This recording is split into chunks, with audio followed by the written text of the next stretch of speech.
공통적으로 자수성가한 부자분들은 그래도 한 번은 시절이 있다? 그래서 나도 그 시기구나. 부모님 말도 잘 안 들었고 부모님은 저축하기 원했지만 전 투자를 했거든요. 내가 되고 싶은 사람을 딱 정해서 그 사람이 하라는 대로만 그냥 했고, 왜냐면 그 사람이 이렇게 성공했으니까 나도 그럼 이렇게 해봐야겠다. 꿈나무님 채널이 보니까 채널 층이 25, 35? MZ 세대가 많더라고요. 실제로 이제 경매 강의 같은 경우는 30대 초반 분들이 많긴 해요. 가장 어린 수강생 대학생 24살? 어떻게 이런 걸 할 생각을 했을까? 이런 생각이 많이 들고 대견하기도 하고 잘 됐으면 좋겠고. 사실 20대 때는 돈 쓸 나이잖아요. 요즘에는 요노족? 이런 게 또 뜨더라고요. 맞아요. 어차피 할 거면 가성비 있게 하자. 이게 또 유행처럼 돌아서 되게 좋은 현상이라는 생각이 들기는 해요. 아무튼 돈 아끼게 되는 그런 구조다 보니까 다이소에서 화장품도 많이 사고 커피도 요즘에 다 저가 커피 먹잖아요. 소비를 확 줄이면서 만족을 할 수 있으니까. 그리고 남의 눈치도 안 본다라는 생각이 들어서 그게 저는 제일 좋은 것 같아요. 욜로가 유행이셨다고.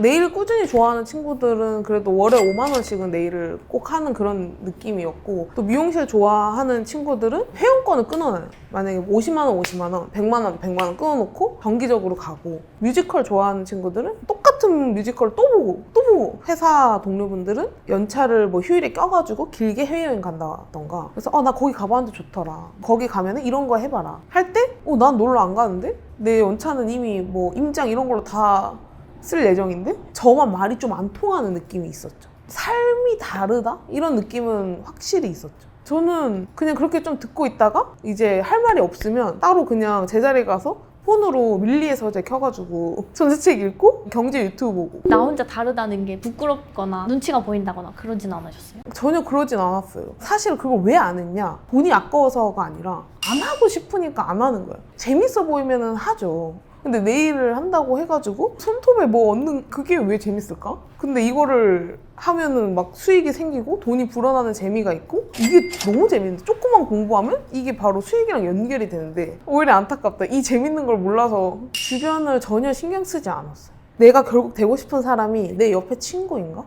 그렇게 백을 많이 갖고 있는 사람이 내가 되고 싶은 사람인가? 결국 내가 되고 싶은 사람이 매번 해외여행을 가는 사람인가? 네일을 많이 하는 사람인가? 라고 했을 때 다 아니었거든요. 그러니까 그 사람들이 하는 말은 그냥 다 흘렸어요. 부모님 말도 잘 안 들었고, 부모님은 저축하기 원했지만 전 투자를 했거든요. 그리고 부모님 항상 안정적인 거 원했지만 저는 공격적으로 했고, 그래서 내가 되고 싶은 사람을 딱 정해서 그 사람이 하라는 대로만 그냥 했고, 왜냐면 그 사람이 이렇게 성공했으니까 나도 그럼 이렇게 해봐야겠다. 공통적으로 자수성가한 부자분들은 그래도 한 번은 자린고비의 시절이 있다? 그래서 나도 그 시기구나.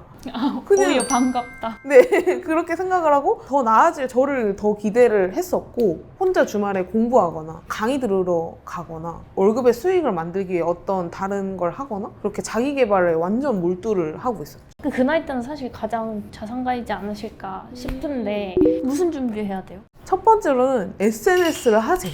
보통 하지 말라고 하지 않아요? 그 남들 소비하는 거 따라한다고? 맞아요. 보통 그렇게 얘기하는데 요즘 같은 시기에 솔직히 SNS를 안 하는 건 말이 안 되고, SNS를 하듯 똑똑하게 하자.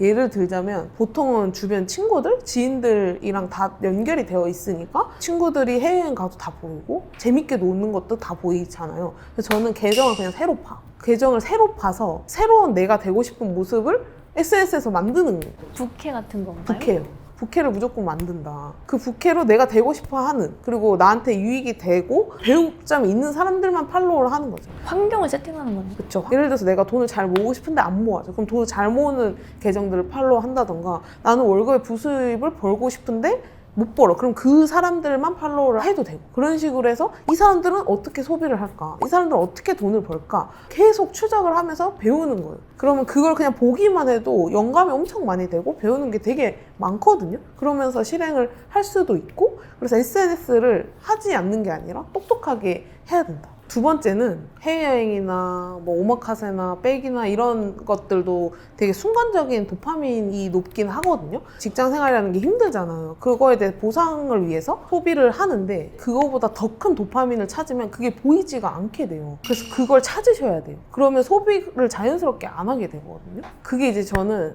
재테크였어요. 버는 것에 대한 도파민도 엄청나거든요. 꼭 해봤으면 좋겠어요. 월 1억을 벌어라 이런 게 절대 아니고 단 10만 원이라 원이라도 내가 월급 외에 또 다른 수익을 한번 만들어 보는 거죠. 아니면 100만 원이라도 투자를 통해서 더 벌어본다던가. 그게 굉장히 도파민이 있거든요. 그걸 한번 딱 느끼면 내가 소비를 하려고 해도 못하게 될 거예요. 그게 너무 아깝게 느껴지고 이게 더 재밌어지고 자존감도 높아진다고 생각을 하거든요. 내 스스로 이런 것들을 할 수 있구나, 새로운 거를 할 수 있는 사람이구나 라고 느낄 수가 있기 때문에. 세 번째가 월급 저축 절약이 마약이라는 것을 알았으면 좋겠어요. 근데 이거를 하지 말라는 건 절대 아니고, 제 채널을 꾸준히 본다라고 하면은 분명히 더 큰 돈을 벌고 싶고 부자가 되고 싶어 하시는 분들이 제 채널을 본다라고 생각을 하기 때문에 그거에 대해서 조금 얘기를 드리자면, 월급 저축 절약은 마약입니다. 중독이 돼요. 이게 어떤 게 무섭냐면, 사실 월급 저축 절약으로 부자가 되는 데는 어쩔 수 없이 한계가 존재해요. 근데 이렇게 나는 힘들게 모으고 있다라는 생각이 있으니까 나는 언젠가 부자가 될 거야 라고 생각을 할 수밖에 없는 거죠. 근데 사실 그거는 나는 안전하게 부자가 되고 싶어, 여기서부터 비롯이 되는 거거든요. 월급 저축 절약의 공통점이 리스크가 없다는 거예요. 절약한다고 돈을 잃는 것도 아니고 월급을 받는다고 돈을 잃는 것도 아니에요. 저축해도 돈을 잃지 않아요. 그러니까 리스크 없이 나는 부자가 되고 싶어, 그건데 그거를 버리셔야 돼요. 그러니까 리스크 없이 부자가 되는 방법은 이 세상에 그냥 없다. 이거 세 개만으로는 부자가 되기가 어렵다.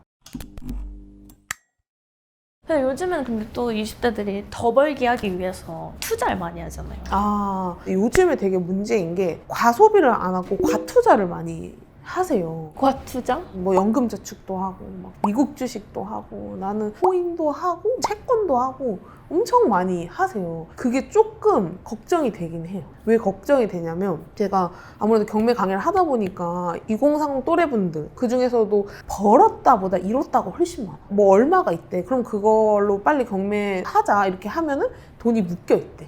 왜 묶여 있어? 어디에 묶여 있어? 하면 코인에 묶여 있는 거야. 그럼 그걸 빼면 되잖아. 하면 빼면 잃는 거죠. 2천만 원이 마이너스인 분도 있고, 뭐 작게는 몇백만 원인 분도 있고, 상가를 잘못해가지고 정말 뭐 억 단위가 마이너스가 난 분도 계시고, 투자가 장점이 내가 가만히 있어도 돈을 벌어다 주지만 단점은 반대로 잃을 수가 있거든요. 특히 뭐 레버리지를 한다던가 그런 경우에 벌 때는 많이 벌겠지만 반대로 잃을 때는 또 많이 잃기도 하거든요. 그래서 그런 거는 좀 지양을 하는 것을 추천드립니다. 아까 그거랑 비슷한 것 같아요. 월급을 버는 나 부자가 될 거야 라는 착각처럼 투자를 하는 나 돈을 벌 거야. 네, 맞아요. 그렇게 하다 보면은 진짜 외로울 수가 있거든요. 외로운 순간들이 문득문득 찾아오는데, 그럴 때 재테크 메이트를 만드세요. 회사에서든 뭔가 눈여겨봐.